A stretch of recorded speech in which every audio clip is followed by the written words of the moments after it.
North Korea is small on the map, but in the dark it is a giant state. Its borders are closed to the outside world, but what happens inside spreads like a silent threat to the entire world. This video reveals the secrets suppressed by the world's most isolated regime. 1. Guns for women, no choice. Mandatory military service for women in North Korea. In 2015, North Korea implemented a decision that received little attention on the world stage but had a major impact internally: mandatory military service for women. Now, every young woman turning 17, if unmarried, must join the army. The term of service varies between 5 and 7 years on average. Educated women, those loyal to the regime, or those from wealthy families are assigned to more passive duties, while others are sent to strict border posts or missile units. Women face both psychological and physical pressure within the military. A former female soldier who defected to South Korea in 2021 said she was sexually abused repeatedly during her service and was branded a traitor when she tried to complain. She stated that she was not given sanitary products during her period and that her permission to visit the infirmary was very limited, even when she was sick. Women are portrayed as revolutionary heroes in propaganda posters.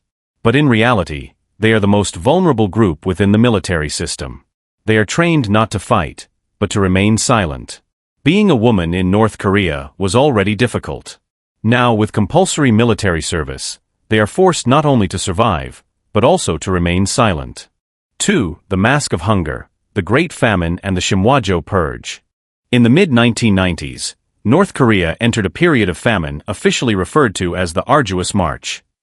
The economic collapse following the dissolution of the Soviet Union, poor harvests, and the regime's misguided planning left millions of people starving. It is estimated that between 1 and 3 million North Koreans died during this period. Deaths were concealed. Bodies were collectively buried in pits outside cities. In some villages, people tried to survive by eating grass, bark, and soil. However, even darker than the disaster itself was the internal purge that followed. The regime created an intelligence force called Shimhwa-jo Deep Investigation Group to shift the blame for the famine onto the bureaucracy. This team quickly turned into an internal purge operation. From 1996 to 2000, approximately 25,000 government officials were targeted. Nearly 10,000 of them were executed, and the rest were sent to political prisons with their families.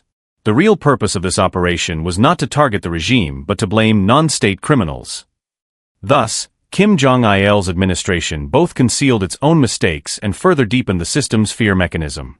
The famine did not end with death, it continued with executions. 3. Ghost ships, North Korean boats washing up on Japanese shores, 2011 to 2019. Between 2011 and 2019, hundreds of abandoned fishing boats washed ashore on Japan's western coast. Most of these boats belonged to North Korea. Moreover, some still had crew members inside, frozen, decomposed, or skeletal. These boats were dubbed ghost ships by the Japanese press. In 2017 alone, 104 such boats reached Japan's shores. By 2019, that number had risen to 158. These incidents were not ordinary maritime accidents. Due to economic sanctions and strict controls on fishing, the North Korean regime forced thousands of civilian fishermen to venture into the Sea of Japan. The main reason was China's illegal fishing of millions of dollars worth of fish in North Korean waters. The United Nations documented that China engaged in approximately $500 million worth of illegal squid fishing in North Korean waters in 2017. As a result, North Korea completely emptied its fishing grounds and drove its own people out to the open seas. Sent out under impossible conditions, with old engines, no maps, and no radios, most of these boats never returned. These ghost ships were cold, silent evidence of how the North Korean people had been turned into expendable resources for the regime. 4. Without blinking en eye. Smartphone basé d'internal surveillance système. North Korea isn't just developing technology, it's reshaping it as a tool for control. An image of a smartphone leaked to the South Korea-based Daily NK platform in 2025 revealed the regime's new level of surveillance. The device takes a screenshot every 5 minutes, automatically scans messages between users, and instantly deletes banned words. If the system detects South Korea-specific expressions like Appa or Seoul, the user is immediately flagged without question. Moreover, not only written content but also voice conversations are monitored. Those who speak with a South Korean accent, especially young women, can be accused of spreading cultural corruption. In 2023, a 17-year-old high school student in Pyongyang was forcibly sent to a military discipline camp for filming a TikTok-style video. The phones run on special operating systems produced by the state. Apps are closed to the outside world, and connections like Bluetooth are disabled. South Korean TV series, songs, or movies brought in through smuggling channels are classified as political crimes when detected. In North Korea, a phone is not just a means of communication, it is an eye. An eye that constantly watches, records, and remembers. You cannot escape.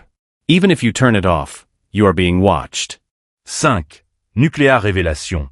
The Discovery of a Secret Facility, 2024. In 2024, North Korea took an unusual step and publicly revealed a nuclear centrifuge facility whose existence had been speculated for years based solely on satellite imagery. Under Kim Jong-un's direct guidance, this secret facility was open to Russian military officials, and footage was broadcast on state television. This was a rare look what we have displayed by the regime to the outside world. The facility was at the heart of uranium enrichment technology. Its walls were clad in steel, equipped with special filters, and designed to prevent even a single radiation leak to the outside. Experts assessed that the centrifuges here resembled the advanced IR-4 or IR-6 class, meaning they could produce weapons-grade uranium enriched to over 90%. The truly critical detail was that this facility was listed as suspicious but unconfirmed in a 2021 U.S. intelligence report. Why did the regime now reveal a structure it had denied for years? Because it no longer needed to hide it. This was a show of force. It was a clear message to the world, especially the U.S. and South Korea: we don't just own it, we can use it. And we're not hiding it anymore. We're proudly displaying it. 6. Human experiments, poisonous cabbage, gas chambers, and silent deaths. Torture in North Korea is not only physical, sometimes it is carried out systematically under the guise of science. In 2004, a former North Korean security officer who defected to South Korea revealed that human experiments were being conducted in some of the country's political detention camps. One of the most striking examples, a group of 50 prisoners was fed poisonous cabbage soup, and all of them died within about 20 minutes. This incident was merely a test. Furthermore, it has been alleged that gas chambers existed in the concentration camps. According to the testimony of a former prisoner, entire families were put into the gas chambers together, while officials watched from a viewing window and noted the time it took for them to die. It is also claimed that surgeries were often performed without anesthesia, women were forced to undergo fertility tests, and some test subjects were thrown away after surgery. International organizations struggle to verify these claims because access to the camp areas is nearly impossible. However, hundreds of similar statements from different sources over the years indicate that the regime not only conducted these experiments but also systematized them without leaving any documentation. Being a prisoner in North Korea is not enough. Sometimes you are killed while still alive. As an experiment. As data. In nothingness. 7. Silent soldiers. North Korea's invisible force in Ukraine. By 2025, North Korea's military cooperation with Russia was no longer limited to sending weapons. According to an exclusive report by The Guardian, North Korea deployed at least 18,000 personnel to Russian operations in Ukraine. This figure was not publicly announced, but satellite imagery, leaked photos of soldiers, and intelligence reports confirmed this movement. Most of the personnel sent were engineers, artillery specialists, and construction battalions. However, there were also specially trained snipers and electronic warfare teams among them. The regime carried out this operation for two purposes. First, to test war technologies on the live battlefield. Second, to prove its loyalty to Russia on the ground and expect something in return. In addition to weapons, ammunition, and food support, they requested information sharing on nuclear technology and cyber infrastructure. These units do not wear North Korean uniforms on Ukrainian soil, they are directly integrated into the Russian military system. But the chain of command is linked to Pyongyang. North Korea is involved in the war, but its name is not mentioned. It remains silent. Because keeping its presence hidden is the oldest way to increase its influence. 8. Coastal paradise under surveillance. Wonsan Kalma tourism traps. 2025. In 2025, North Korea took a remarkable step to revitalize its tourism sector. It opened luxury resort hotels in the Wonsan Kalma coastal region to foreign tourists.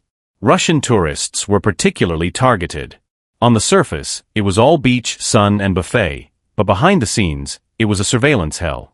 According to a report in the British press, 13 Russian tourists entered the country for approximately £1,360. However, from the moment they set foot in the country, they were monitored by intelligence agents posing as guides under the regime. Listening devices placed in their rooms, internet histories tracked via the hotel Wi-Fi network, were combined with physical surveillance. Tourists could not travel alone or communicate directly with the local population. Some were even interrogated for messaging privately with the outside world. Hotel staff are state officials. Everyone from receptionists to security guards is responsible for gathering information. This is not tourism, it is a controlled showcase. While projecting a message of normalization to the outside world, a structure was established internally that monitors even the guests' every breath. North Korea has integrated even vacations into its surveillance system. You walk along the seashore, but your every step is recorded. Even if you smile, you are being monitored. 9. From cybercrime to millions. North Korea's keyboard army. North Korea is fighting not only at its borders, but also in the dark corners of the internet. Since the mid-2010s, the regime has moved beyond physical force and started generating revenue through cyberattacks. According to South Korean and U.S. intelligence reports, North Korea is estimated to earn an average of $800 to $900 million annually from cyber operations. This money is used for weapons production, missile development, and luxury spending. One of the most well-known examples is the WannaCry ransomware attack that shook the world in 2017. This cybervirus, which affected 150 countries, locked thousands of networks, from hospitals to government systems. The FBI and the UK National Cybersecurity Centre officially announced that the Lazarus Group, linked to North Korea, was behind this attack. This group not only uses ransomware but also commits bank heists. The theft of $81 million from the Bangladesh Central Bank in 2016 was linked to the same structure. North Korea recruits talented young children into state-controlled hacker academies. Software agents sent to China, India, and Russia infiltrate the entire world from there. Soldiers at the keyboard are now as effective as the biggest missiles. And they strike without being seen. 10. A structure that looks like a state but does not act like one, the real power in the shadows. From the outside, North Korea's state structure appears to be a classic one-man regime. There is a leader, an army, ministries, laws, constitutions. But this image is merely a facade. The real system operates through a network of invisible relationships. Those who make the decisions are generally not on stage, but in the wings. Within this network, soldiers, intelligence agents, scientists, smugglers, diplomats, and ideologues all work together. The cult of leadership is merely the face of this system. The real power lies with those who possess information and surveillance. Everyone watches each other, reports on each other, tests each other. Even those who appear most loyal are potential threats to the system. That is why in North Korea, people fear not only the state but also their neighbors, spouses, and children. There is no trust. There is only vigilance. The economy revolves around illegal networks. The judiciary does not question, it approves. Education does not encourage thinking, it encourages memorization. The media does not report, it directs. This structure is more organized than the mafia, more closed than sects, and more stable than classic dictatorships. Because it survives not on ideology, but on fear. In North Korea, the state exists only on paper. In reality, there is an invisible, unquestionable, and never openly discussed shadow system. That is the real regime.